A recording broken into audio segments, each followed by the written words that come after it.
We know that intense diplomatic activity is underway. We have a delegation from the European Union in the region meeting with Arab leaders. We have Tony Blair as a Middle East envoy there in the region. Russia has sent an envoy. Talks are ongoing at the United Nations, but will someone be able to deliver a ceasefire?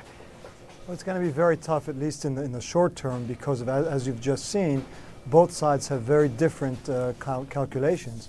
For Israel, every day that goes by is an opportunity to try to further degrade Hamas's military arsenal, and the last thing they want is to come out of this with Hamas still standing strong, because that clearly for them would be a political defeat. And for Hamas, every day that goes by is an opportunity to say they are withstanding an Israeli assault, and this is an organization that thrives on martyrdom and the notion of steadfastness, and they could say they're the first organized Palestinian force to defend Palestinian territory ever, and they've done it now for several days. So in a way, both sides see benefit in continuing, and unless you have a united international position that tries to put an end by pressuring both sides, this is going to last. How are we going to get to that point? Which player of all the diplomatic players that I mentioned just now have the most influence?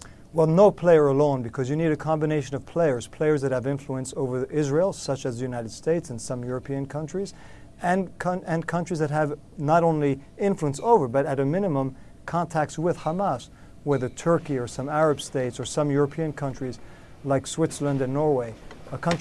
One way would be the division of labor, where countries work together, Turkey with France, with Egypt, with the US, to try to send messages to both sides.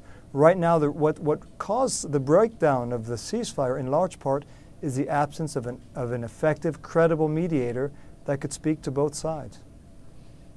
For example, the United States, as you said, the United States' influence over Israel. The United States has been noticeably absent in the region. Condoleezza Rice has yet to make a trip to the Middle East. What role should the United States be playing right now? Well, at a minimum, I would say they shouldn't stand in the way of efforts by others to try to reach a ceasefire, an immediate cessation of hostilities, and then a more durable ceasefire.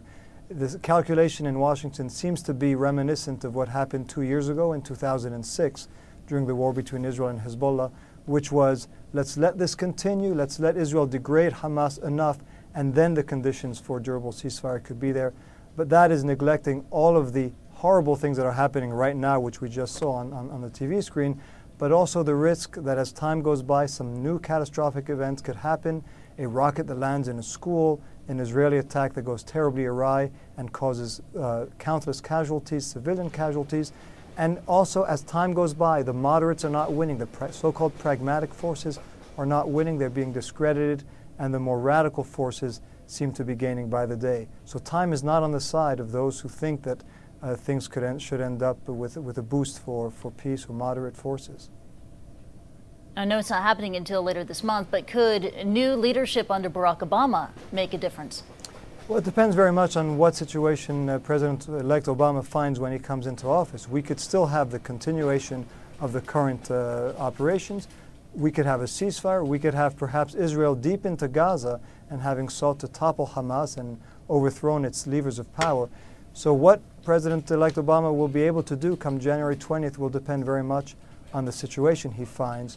One would hope that he would be more active and more effective, certainly, than the Bush administration has been. I want to get your thoughts about the timing of the ground incursion. Some Middle East experts out there believe that Israel went ahead with this operation to get immediate approval by the current administration in Washington before Barack Obama steps foot into the Oval Office. What are your thoughts on that? Well, I mean, you hear the argument that the Israeli government preferred to deal with a weak and supportive U.S. administration rather than a strong one whose policy is still uncertain.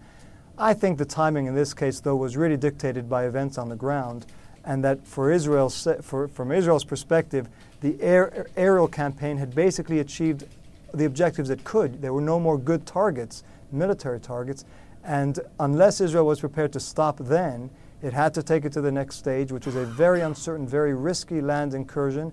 As we saw, the question is, where do they stop? Do they stop soon, or do they go into Gaza City? Do they go into the refugee camps, which will be the only way for them truly to stop the rocket attacks and get to the rocket launchers? But that's a very, very dangerous enterprise indeed.